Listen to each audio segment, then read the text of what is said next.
Et c'est parti, on se retrouve donc dans ce deuxième épisode avec donc toujours Johanna. Aujourd'hui, on va parler des réseaux sociaux, de comment utiliser, les réseaux sociaux en tant que thérapeute, en tant que coach bien-être. Est-ce que c'est vraiment pertinent? Si c'est le cas, comment faire? Comment ne pas tomber dans le piège de toujours poster et n'avoir aucun retour et perdre son temps et son énergie? En plus de ça, on a la chance parce que Johanna, c'est quand même son domaine à la base, toute la partie création de contenu. Donc ça va être le sujet, donc reste bien jusqu'à la fin, toi qui nous écoutes, parce qu'on va te partager vraiment ce que nous on conseille à nos clients et ce qu'on déconseille aussi. Et dans les parties conseils, même tu vas avoir des tips sur la création de contenu pour que ce soit cohérent, que ce soit professionnel et surtout que ça donne envie. Donc c'est parti, commençons. Joanna, toi ça va? Tu es en forme aujourd'hui? Yes, carrément. Merci encore pour l'invitation et bonjour à toi, thérapeute qui nous écoute.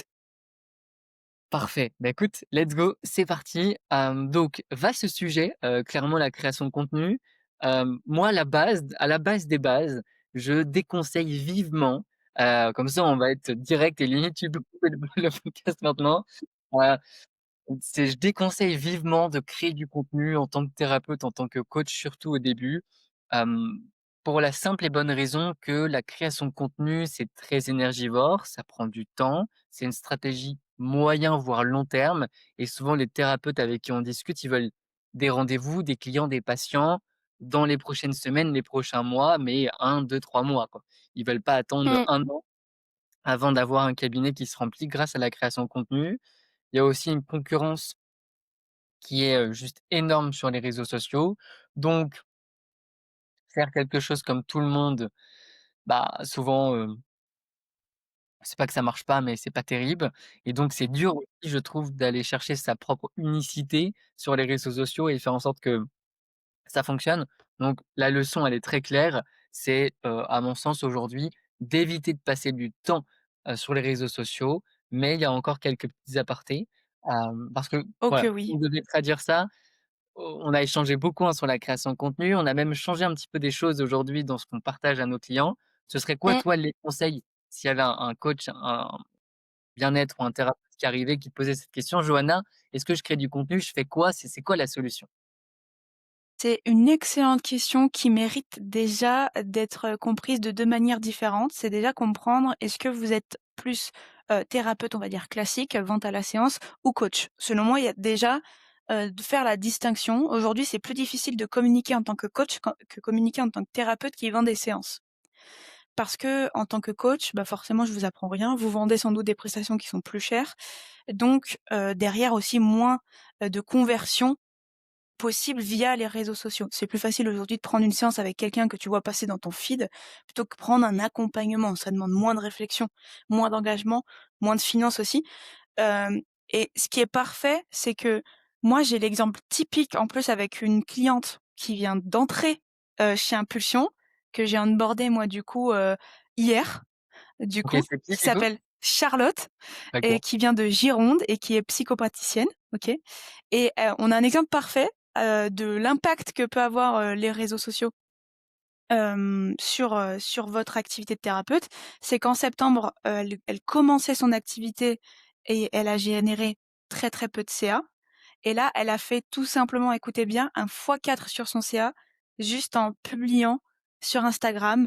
Donc elle m'a dit qu'elle avait commencé par un jour, enfin tous les jours et qu'ensuite elle a réduit à 4 par semaine parce que c'était difficile de garder le rythme et ce qu'elle fait, c'est pas exactement en plus ce qui fonctionne de base sur le marché, mais pour elle ça fonctionne, parce qu'en fait elle se distingue d'autres psychopraticiennes en Gironde qui ne le font pas, tout simplement et du coup, ben, elle se met en avant.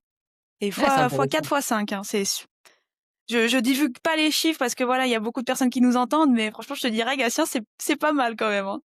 Ouais et c'est rare et c'est ça qui est intéressant, c'est que nous, ce qu'on dit là, c'est une généralité de ce qu'on conseille. Mais il y a toujours des, personnes qui vont sortir du lot. Là, on pourrait l'expliquer par effectivement dans son marché peut-être, il y avait une place tout simplement dans son marché et qui était facile à prendre parce qu'il y avait pas beaucoup de monde qui le faisait. Est-ce que c'est parce que dans son contenu, elle a réussi à être tellement elle-même authentique, unique, que ça a touché directement les bonnes personnes? Est-ce que c'est parce qu'elle avait déjà une petite communauté avant? Est-ce que c'est parce que ses amis, ses proches, des collègues l'ont énormément partagé au début? il peut y avoir plein et plein de raisons ou juste parce que, bah, elle est compétente sur son marché, elle a trouvé pile poil l'ajustement précis, et voilà, ça peut être ça aussi. Mais voilà, généralement, c'est rare que ça se passe comme ça, quand même. Oui, On c'est a d'autres rare. exemples clients où au contraire, c'est pas du tout le cas. Ils ont posté, créé des sites web. On va pas partir sur tous les sujets, mais voilà, on parle que de la création de contenu et il y a eu quasiment rien. Parce que aussi souvent en tant que thérapeute, coach, tu vas venir créer, bah, des posts assez bateaux, des citations et cetera. Hem, bah, voilà, si tout le monde fait pareil, qu'est-ce qui te différencie des autres? Est-ce que c'est tes Bah, c'est compétences? Est-ce ça. que c'est ta thématique? Est-ce que c'est ton marché, ta localisation? Oui, mais si tu poses des citations, ouais, c'était super bien en 2018-2019, allez 2020 quoi. Et là aujourd'hui les citations, je dis pas que c'est pas bien, hein, mais il y a mieux Non, ça quoi. sert à rien. Donc Bah, c'est une perte de temps. bah, ouais et puis souvent, bah, en fait C'est une en fait perte de temps. les gens aujourd'hui, ils veulent quoi? Ils veulent de l'authenticité, ils veulent connecter avec l'humain et ils veulent pas un truc générique, tout fait et cetera. Donc c'est pour ça, là, si vous êtes et si tu es là dans ce podcast et que tu continues au bout de, je sais pas, ça fait 6 minutes, c'est-à-dire que tu accroches avec qui on est, tu accroches avec nous, tu as peut-être déjà regardé d'autres vidéos et ça fait sens. Si tu accroches pas, bah, tu es déjà parti et tant mieux, en fait, parce que ça sert à rien de le but, c'est vraiment de créer du contenu unique, authentique, qui apporte de la valeur et qui permet d'avancer. Nous, c'est ce qu'on essaye de faire avec Johanna ici et c'est exactement ce que tu dois faire dans ta création de contenu. Donc voilà, donc si on synthétise, généralement, on au début, un lancement d'activité, si tu fais moins de 2 000 à 3 000 € de chiffre d'affaires ou du moins que tu n'as toujours pas atteint ton objectif financier, moi, je te conseille de ne pas forcément créer du contenu, mais en tout cas d'avoir une cohérence sur tes réseaux sociaux.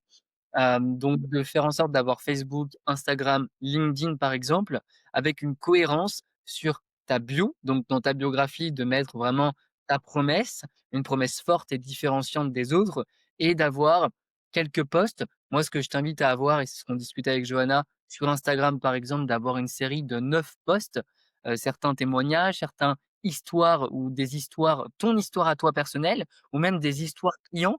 Même si tu es pas obligé de dire les prénoms et cetera, juste partager, hem, un exemple d'histoire pour apporter quelque chose, une émotion aux gens et de cette manière-là, tu as quelque chose qui te permet d'augmenter la confiance, ta crédibilité directement et puis après limite tu fais allez, si tu as vraiment pas envie de t'embêter, ce que je te conseille au début, tu fais 2 posts par mois ou un post par semaine Mmh. et tout, sur tous les réseaux sociaux confondus, tu fais exactement les mêmes partout. De cette manière-là, ça permet que quand une personne tombe sur tes réseaux sociaux, elle voit un minimum d'activité, un peu plus de confiance et encore ce que je dis, c'est déjà un peu travaillé par rapport à ce qu'on conseille déjà. Donc moi, c'est ce que je conseille. Toi, Joanna, est-ce que tu as une autre vision ici par rapport à un thérapeute qui ne gagne pas encore ce qu'il veut ou qui a moins de 2 000 à 3 000 € de chiffre d'affaires? Donc je parle bien en chiffre Mmh. d'affaires. Ouais. Bah, moi, c'est vrai que, par mon métier, par mon expertise, j'ai toujours, l'envie, tu vois, de faire publier les gens sur les réseaux. Parce que c'est un peu laisser une trace et laisser la porte ouverte, à votre univers aussi en tant que thérapeute. Quand je dis la porte, ouverte à votre univers, c'est aussi la porte, ouverte à, bah, forcément, une acquisition, plus facile et surtout en fait, l'objectif à chaque fois dans n'importe quelle activité, c'est de pas, ne pas passer son acquisition client, à mon sens, sur qu'un seul canal. Que ce soit, la création de contenu, que ce soit les ads, que ce soit tout à fait autre chose. Moi, je pars du principe qu'il faut pas jamais mettre ses œufs dans le même panier. Par expérience aussi, j'ai fait des erreurs d'un point de vue entrepreneuriat, ben, pareil, de passer, par exemple, mon acquisition juste sur le bouche à oreille et là, je pense qu'il y a certains thérapeutes qui peuvent se reconnaître aussi, de passer son acquisition client que sur le bouche à oreille. Moi, j'ai fait l'erreur quand je me suis lancée en tant que community manager, de baser mon acquisition que là-dessus. Donc au bout d'un moment, bah, si le bouche à oreille ne fonctionne plus, bah, tu te retrouves, sans entrée de clients et c'est compliqué. Mais moi, je dirais déjà, dans un premier temps, d'optimiser vos réseaux sociaux avec une cible claire, un message clair et un call to action, du coup un appel à l'action clair. C'est que si déjà on comprend ce que vous faites, qui vous aidez et comment rentrer en contact avec vous, où est-ce que vous redirigez, bah déjà ça change tout. Et si derrière, comme Gatien l'a préconisé, vous publiez une fois par semaine, tous réseaux confondus, vous essayez de faire un truc qui matche avec tous les réseaux. Dans votre cas, en tant que thérapeute, je pense qu'un format un peu carrousel qu'on fait sur Instagram, qu'on fait sur Facebook, qu'on fait sur LinkedIn, c'est top. C'est un format qui marche super bien en ce moment. C'est un format qui permet aussi de d'apporter plus de confiance. C'est moins challengeant que de la vidéo, on va pas se mentir, hein. Aujourd'hui, généralement, en tant que thérapeute, c'est vraiment avoir du mal avec ce format un peu vidéo des fois qui freine un petit peu. Donc, je pense un petit carrousel, par semaine avec un joli modèle sur Canva, une introduction, enfin un titre, une introduction, de la valeur ajoutée et encore une fois un appel à l'action clair à la fin, ça change tout. Moi, ce que je vois qui et on en parlait avec Charlotte, du coup, hier, parce que je lui donnais pas mal de tips pour encore améliorer sa com et cetera, parce qu'elle, ça lui plaît et surtout, elle a pas l'impression que c'est énergivore et là aussi, c'est intéressant. C'est que si, selon vous, ça vous prend pas beaucoup d'énergie et moins de 20 de votre temps global sur le mois, bah, autant continuer ce que vous êtes en train de mettre en place, hein. Si vous plaisez aussi, que ça vous coûte pas et que c'est pas à contre-cœur, faut y aller. C'est souvent ça aussi, hein. C'est que si pour l'instant c'est à contre-cœur, limitez, hein. Faites des choses qui vous font vibrer, qui sont dans une action qui va vous mener aussi à l'essentiel. Parce Ouais, c'est que super ça, c'est important important. ce que tu dis là. Mmh. Parce que là, ce qu'on recommande, c'est une recommandation globale, mais si effectivement, toi qui nous écoutes, ça t'apporte de l'énergie, ça t'apporte après tu te sens bien et cetera, concrètement, c'est ce que tu dois faire. Si par contre ça t'en enlève beaucoup plus que ça t'en apporte, à toi de te poser les bonnes questions, peut-être avoir un minimum, comme on vient de l'évoquer, avec un post par semaine, un post toutes les 2 semaines et une base à la base avec une photo professionnelle, une bio qui est clean, avec des bons liens de redirection aussi, que ce soit sur Instagram, Facebook ou LinkedIn et ensuite, appliquer les conseils de Johanna mais par contre, si ça te nourrit, ça te donne de l'énergie et que tu sens que, c'est OK que ça prenne plus de temps, c'est OK que ça prenne 6 mois, 1 an avant vraiment que ça décolle parce que la création de contenu sur, par exemple, YouTube principalement, c'est une création de contenu qui est plus sur du long terme, donc parfois Oui. plusieurs années, mais c'est un actif qui prend de la valeur. C'est-à-dire que les vidéos que vous faites maintenant, que tu fais maintenant, vont te permettre ouais, je galère avec le vous, le tu, mais c'est pas grave, qui vont, te permettre d'avoir un actif qui peut très bien te servir dans 6 mois comme dans 2 ans. Il y a des vidéos, hem de certains youtubeurs ou d'autres personnes. Bah, on a un autre client, André, qui fait des vidéos, je crois que c'est une fois par semaine sur la partie arrêt du tabac. Il a eu, quelques clients qui sont venus, peu encore, mais il fait une vidéo par semaine sur une thématique diverse et variée autour de l'arrêt du tabac et ça fonctionne bien. C'est pas encore magique, c'est même pas encore comme ce qu'il veut, mais c'est OK et même pour nous, c'est exactement pareil, le podcast et cetera. On n'est pas là en mode: «Ouais, il faut que ça prenne demain» et cetera. On s'en fout. C'est un actif qui va nous permettre d'avancer, que ce soit maintenant ou, dans 1 an ou dans 2 ans. C'est ça aussi qu'on a cette vision long terme. Donc à vous de voir et à toi de voir ici, ce que tu as vraiment envie. Écoute-toi, mais en tout cas, c'est pas l'action qui va t'apporter le plus de résultats dans les 3 prochains mois. Ça, c'est inévitable, même dans les 6 prochains mois. Sauf exception, on va dire dans 90 des cas, ne le fais pas, ou du moins, comme on l'a dit, juste aie quelque chose de clair, une cohérence pour donner de la confiance aux personnes qui te cherchent sur les réseaux ou sur Google, parce que sur Google, par exemple, LinkedIn est très bien référencé et donc, si les gens cliquent sur LinkedIn mais qu'il y a personne, un petit peu baisse de confiance. Est-ce que toi, tu as d'autres tips à partager peut-être Johanna, sur vraiment la création de contenu? Si on enlève le fait de ce qu'on conseille ou qu'on conseille pas. Par contre ah oui, moi je vais quand même rajouter un truc avant d'aller là-dessus, c'est par contre si tu as atteint tes objectifs, tu arrives à en vivre et à ce moment-là, tu as envie d'avancer, de développer ton activité. Là, nous, ce qu'on appelle un peu le pilier parallèle ou un contenu parallèle, une action parallèle, c'est de continuer tes actions, donc peut-être avec de la publicité, du bouche à oreille et d'autres choses qui te permettent d'avoir des clients réguliers. Mais ensuite, c'est de pouvoir avoir un réseau social de référence et préférence qui te donne de l'énergie, qui te nourrit, et qui te permet d'avoir cette vision long terme, de dire: «OK, je vais poster».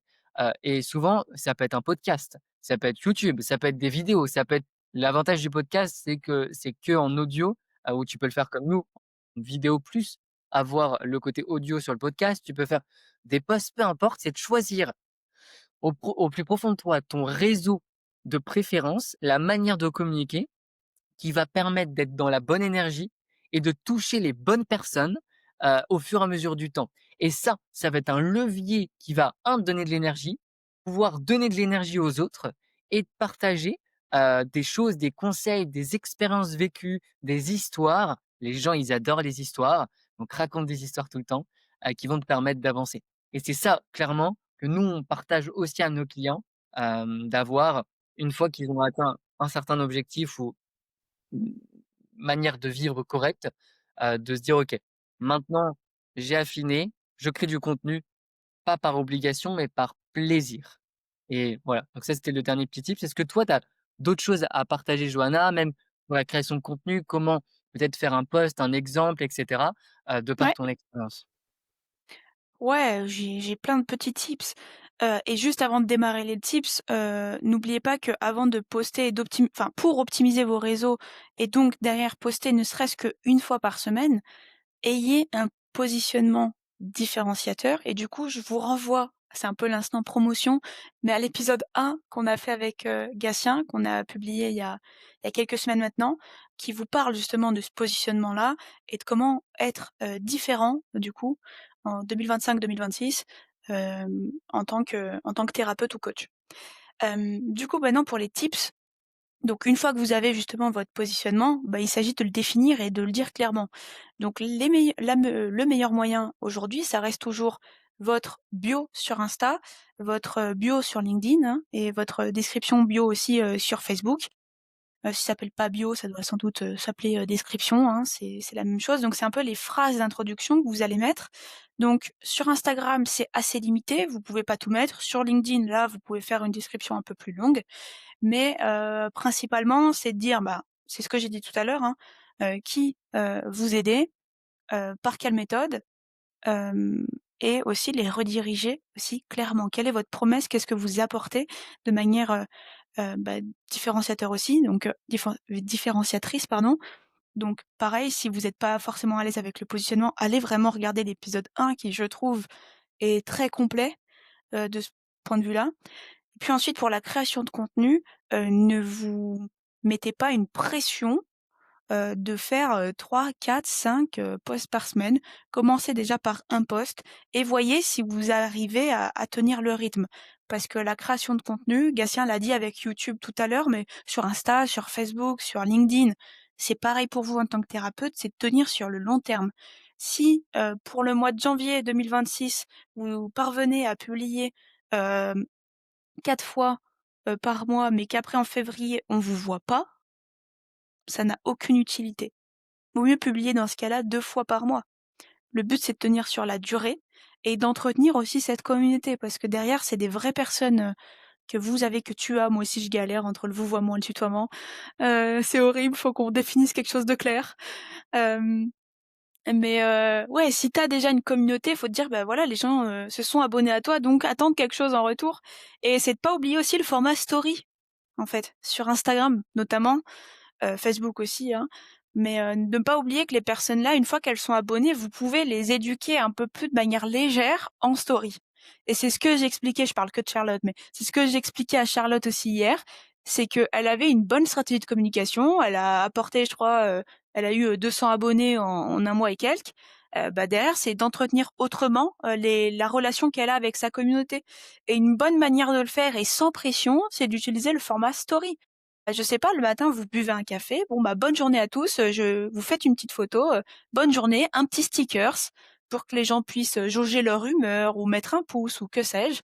Mais voilà, c'est de continuer, en fait, de créer une relation, de créer des différents points de contact, en fait, avec votre communauté. C'est souvent quelque chose qu'on oublie les stories, Absolument. généralement, on le compte pas dans la création de contenu, mais en fait, c'est là que provient aussi toute la conversion future, hein, donc de vos abonnés en clients. Je parle pas de la conversion des gens qui regardent votre contenu et qui s'abonnent.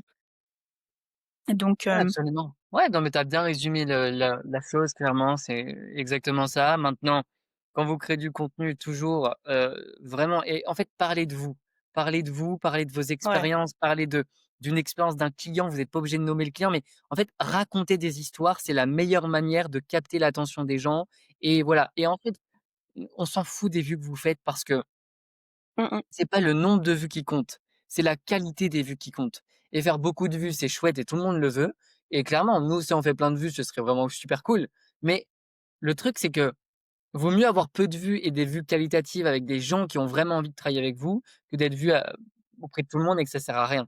Donc c'est aussi ça et vaut mieux faire, je sais pas, sur un post, 300, vous faites un reels par exemple sur Instagram ou sur LinkedIn ou quoi, vous avez 100-200 vues, 300 vues, 500 vues, 1000 vues, que de d'avoir 10 000 vues, mais d'avoir aucun nouveau client qui arrive à vous. C'est aussi ça. C'est ça? Donc un post, c'est voilà, avec une phrase d'accroche qui capte l'attention. Ensuite, vous racontez l'histoire ou une petite description et cetera et puis ensuite, à la fin, ce qu'on appelle un CTA, donc un appel à l'action comme l'a dit Johanna.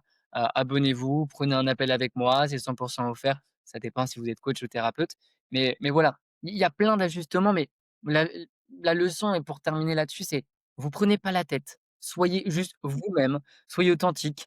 On s'en fout d'être perfectionniste, ça ne sert à rien, surtout au début. Personne va vous voir au début, donc juste juste soyez vous-même. Nous, vous voyez bien, on fait des galères, on c'est pas même dans d'autres vidéos sur la chaîne ou même moi, je partage des choses, c'est pas fluide, mais c'est aussi ça. Les gens, ils veulent de l'authenticité, ils veulent vous voir vrai et ils vont beaucoup plus accorder leur confiance avec des vraies personnes qu'avec des personnes qui sont un peu fake et qui essayent de montrer un truc qui n'est pas eux-mêmes. Si c'est eux-mêmes, tant mieux, mais si c'est pas eux-mêmes, ça matche pas. Donc c'est vraiment ça la leçon et puis, et vous prenez vraiment pas la tête, clairement. Ouais, c'est clair. C'est clair, commencez par ce petit plan d'action là qu'on vous fournit, de partir sur un carrousel, par semaine que vous publiez sur Insta, sur Facebook, sur LinkedIn. Avant de le publier, vous optimisez absolument tous vos réseaux avec le même message, la même promesse, la même cible, le même positionnement. Ne mettez pas votre logo aussi en photo de profil, mettez une vraie photo de vous, ça c'est important. C'est ce genre de petits détails, mais qui changent aussi votre conversion en termes d'abonnés. De pas oublier les stories et puis pour les carrousels, on se prend pas la tête, on va choper, un modèle sur Canva, même Canva gratuit au début, ça peut suffire, il y a pas besoin de le payer et puis, voilà, carrousel, c'est très simple. Le format, je le répète, hein, c'est titre en slide 1, introduction en slide 2, vous apportez de la valeur et vous finissez toujours votre carrousel par, si possible, une petite photo de vous avec un appel à l'action clair. Qu'est-ce que font les personnes maintenant, une fois qu'elles sont arrivées à la fin de votre carrousel, à la fin de votre valeur? Voilà. Ouais, absolument ça. Et je voulais dire un dernier truc, c'est je sais si, ce qui peut être aussi intéressant, ça dépend le niveau d'engagement que vous voulez, c'était pas ça que je voulais dire, mais c'est pas grave. C'est aussi, quand vous avez des likes, des interactions, n'hésitez pas à contacter ces personnes en message privé. Ça peut être aussi des discussions qui peuvent s'ouvrir, sur des problématiques et des aides aussi gratuites ou proposer des séances à ce moment-là. Donc que ce soit sur LinkedIn, un Facebook ou peu importe ce que c'est, contactez ces personnes-là en message privé, échanger avec eux. Et ça peut être aussi une solution simple, hein, clairement d'avoir des nouveaux rendez-vous. Mmh. Ça, c'est un tips vraiment en or, que personne n'y pense. Ils attendent que les gens viennent, mais parfois, ils vont venir tout seuls ou vous pouvez aussi créer une connexion avec eux et aussi, c'est ça que je voulais dire, dans vos carousels, vos posts et cetera, si vous savez pas quoi dire, quoi faire et quoi mettre dedans, vous pouvez utiliser ChatGPT.